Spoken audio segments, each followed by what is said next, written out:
सिंध जे तारीख़ी शहर रोहिड़ी भरिसां क़ाइमु Aror University of Art, Architecture, Design and Heritage इल्मु, तहक़ीक़ ऐं तख़लीक़ जो हिकु उभरंदड़ मर्कज़ बणिजी चुकी आहे। 2020 में पीढ़ जो पथर रखण खां पोइ यूनिवर्सिटी 2022 में पंहिंजो बाक़ाइदा तइलीमी सफ़र जे आगाज़ शुरू कयो। अॼु थोरे ई अरसे में जदीद आला तइलीम जे मैदान में पंहिंजी अलॻि सुञाणप क़ाइमु करण में कामयाब थी आहे। फ़न, आर्किटेक्चर, डिज़ाइन, सक़ाफ़ती विरसे ऐं ॿियनि जदीद शोबनि समेत हिते 15 खां वधीक तदरीसी प्रोग्रामनि में तइलीमी ऐं तहक़ीक़ी सरगर्मियूं जारी आहिनि, जिते शागिर्दनि खे जदीद दौर जी तक़ाज़ाउनि मूजिबि मयारी तइलीम, तख़लीक़ी सोच ऐं इल्मी महारतुनि सां आरास्ता कयो पियो वञे। जेका अरोड़ यूनिवर्सिटी आहे इन खे मां डिफाइन कयां त इहा हींअर ट्रूली 21वीं सदी जी यूनिवर्सिटी आहे।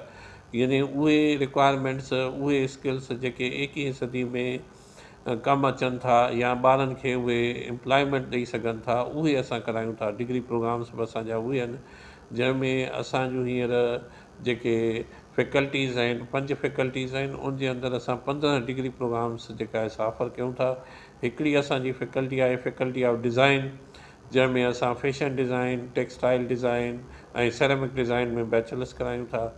ॿी फैकल्टी असांजी आहे साइंसिस, इंजीनियरिंग ऐं आर्किटेक्चर जी, जंहिंमें असां जेका आहे बैचलर्स ऑफ आर्किटेक्चर जेको 5 इयर्स जो डिग्री प्रोग्राम आहे ऐं बैचलर्स इन एनवायरमेंट साइंसिस ऐं ॿियो क्लाइमेट एंड सस्टेनेबिलिटी ते प्रोग्राम करायूं था। उन सां गॾु असां वटि इंजीनियरिंग जो प्रोग्राम आहे जेको असां BS इन सिविल इंजीनियरिंग जेको पाकिस्तान इंजीनियरिंग काउंसिल खां एक्रेडिटेड आहे उहो करायूं था। ॿी जेका असांखे सभु वॾी फैकल्टी आहे उहा फैकल्टी ऑफ इमर्जिंग साइंसिस आहे, जंहिंमें असां BS in artificial intelligence, BS इन साइबर सिक्योरिटी एंड BS इन मल्टीमीडिया एंड गेमिंग करायूं था, जेके बि हिकु यूनिक प्रोग्राम आहिनि जेके हिन एरिया में पहिरियों हिन अरोड़ यूनिवर्सिटी शुरू कयो।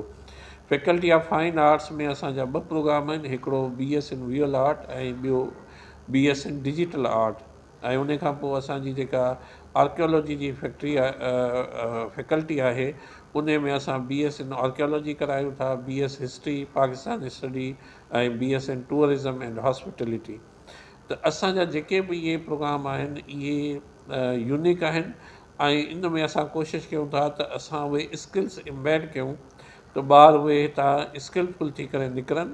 डिग्री सां गॾु हुननि वटि स्किल बि हुजनि ऐं हुननि वटि हैंड्स ऑन एक्सपीरियंस बि हुजे त उहे या त एम्प्लॉयबल ग्रेजुएट्स ई निकिरनि, त जीअं जॾहिं एम्प्लॉयर उन्हनि खे हायर करे त उहे वर्क रेडी ग्रेजुएट हुजनि, हुननि खे उन वटि कमु अचे ऐं उहो कमु शुरू करे सघनि। असां वटि हिते अरोड़ में हिकिड़ो कंसेप्ट इहो आहे ऐं असांजी पॉलिसी आहे त फाइनेंशियल रीज़न जे करे असां कंहिं ॿार खे नो न चवंदा आहियूं एजुकेशन खां। यानी जेकॾहिं को ॿारु टेस्ट क्वालिफाई करे थो, पास करे थो, त फाइनेंशियल रीज़न जे करे असां उनखे एडमिशन खां डिनाए न कंदासीं। उन जे लाइ असां कोशिशि कई आहे त हींअर 39% ॿार टोटल असांजी इनरोलमेंट जा उहे मुख़्तलिफ़ स्कॉलरशिप्स ते आहिनि। ॿियो असां हिकिड़ो जेको इनिशिएटिव वरितो आहे उहो इहो आहे त जेको यतीम ॿारु आहे, जीअं हाणे स्वीट होम जे ज़रिए उहे ॿार अचनि था, हाणे पहिरियों ॿार असां वटि SOS ख़ैरपुर जो जेको आहे सो आयो आहे, उते बि यतीम ॿार हूंदा आहिनि। उन्हनि सभिनी जे लाइ असांजो इहो आहे त उहे 4 साल अरोड़ में फ्री पढ़ंदा, पंहिंजी एडमिशन सिक्योर कंदा। ऐं हाणे बि कोई 14 खनि ॿार आहिनि जेके स्वीट होम सखर जा आहिनि, जेके हिते पढ़नि था, उहे फ्री जेका असां पढ़नि था, उन जो स्कॉलरशिप्स असां अरेंज कंदा आहियूं। उन सां गॾु SOS जो ॿारु जेको आयो आहे उहो बि हाणे फ्री आहे ऐं उन जो असां सॼो ख़र्चु जेका आहे असां यूनिवर्सिटी बर्दाश्त कंदी। ईअं ई असांजा रूरल एरिया जा ॿार ऐं गर्ल्स जेका आहे उन्हनि खे असां मुख़्तलिफ़ डोनर्स खां स्कॉलरशिप जेका आहे असां ॾियारियूं था। असां वटि हींअर जेका आहे जेका एडमिशन आहे उहा ओपन मेरिट आहे। ओपन मेरिट जो मक़सदु आहे त पाकिस्तान खां बल्कि दुनिया खां बि को ॿारु अप्लाई करणु चाहे त करे सघे थो।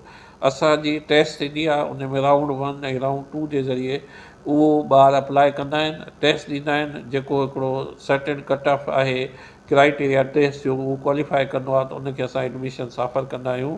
उन जी चॉइस ऑफ जेको प्रोग्राम हूंदो आहे उन में हींअर असां वटि कोई 2227 ॿार आहिनि जेके असां टोटल जेका एनरोलमेंट आहे असां वटि, ऐं उन में 40% गर्ल्स आहिनि जेका असां जेको हिकिड़ो सुठो तइदादु आहे।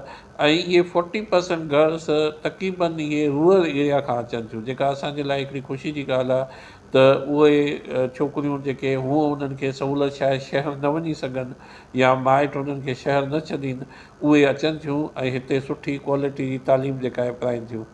जेको AI साइबर सिक्योरिटी ऐं मल्टीमीडिया गेमिंग आहे, उन में राउंड अबाउट असांजी जेका टोटल इनरोलमेंट जो 50% आहे उहा इन टिनि प्रोग्राम्स में आहे, जेका असां AI साइबर सिक्योरिटी ऐं मल्टीमीडिया गेमिंग में। अरोड़ यूनिवर्सिटी इल्म जी रोशनी, तख्लीक जी ताक़त ऐं मुस्तक़बिल जी उमीदुनि खे अॻिते वधाए रही आहे, जेको नौजवाननि जे बहितर मुस्तक़बिल वारे ख्वाब खे साबिया ॾियणु बराबरि आहे।